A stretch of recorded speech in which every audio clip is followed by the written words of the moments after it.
Hello everybody, I've been having some problems with mice over the last few weeks. I've had this guy here, Rapu, for about a year and a half. I'm talking about this type of mouse, not rodents, alright? I've been using wireless mice for 5 or 6 years. Basically, if you don't have a lead sticking out of the end, it can't catch on the keyboard. I always use my left hand, everyone else here uses their right hand, and you can easily move it about without having to yank it around the keyboard. The little metal plate touching the batteries come loose, it's somewhere inside, it doesn't work anymore. So I got Fujitsu out, who's on a lead. We put up with that for about a week before I finally got around to a shop. I got myself a new wireless mouse, Speedlink. Installed him, lovely to have a wireless mouse again, was all right.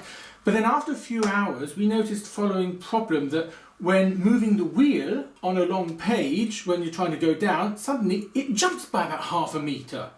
Which once is all right, but then it gets annoying because this is a constant thing. And if you try to go back, it goes back a few steps and then jumps way past the point you started off on. Long Excel files, exactly the same. I got it on a Friday and it wasn't until Tuesday I got round to the shop and said, look, you know, problem with the mouse, and he gave me a new one. This isn't the original one, this is the identical brother of his. And he said, no problem with this mouse normally, so he swapped it, installed this one, and it was absolutely fine for the day. And then exactly the same problem. So, got this guy out again, and I finally got round to a shop again. I said to myself, up until then, I've always only ever paid a maximum of €10 for a mouse. Not that I've ever had problems with mice, wireless mice in the past, but perhaps if I invest a little bit more, I'll get more quality. So I go into a shop and half the mice are designed for right hand use only anyway, so they're off the cards. And I find this guy here basically looks nice, but there's no price on it.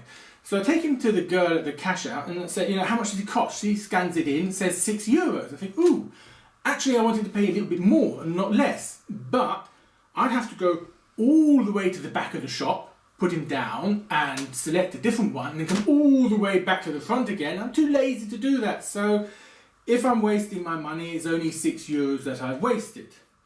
So I wasted €6 on this mouse. Not his fault, I didn't notice it, but I still like my mice to be about this long so that when my fingers are touching there, it goes to the centre of my palm. This guy here is a tiny little bit too short. There's a finger's width that's missing, and that becomes uncomfortable after a while. But the real problem is this guy goes to sleep in the middle of the job. So I'm moving him along there, the cursor moves along the screen and it suddenly stops no matter what you're doing with the mouse. You've got to click it and it wakes up again. It's not just click once, you've got to click it a few times to wake up. It's not a problem with the batteries either, I swapped them twice. And moving the wheel doesn't do anything when it goes to sleep. So after a while this gets really annoying. You're going like this and the bloody thing won't wake up. So I go to the shop and say, right, this time I'm really going to pay some proper money for proper quality, and I get Logitech.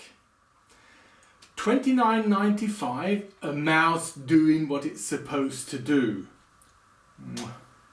As said, Harmer here, it's not his fault that he's too short.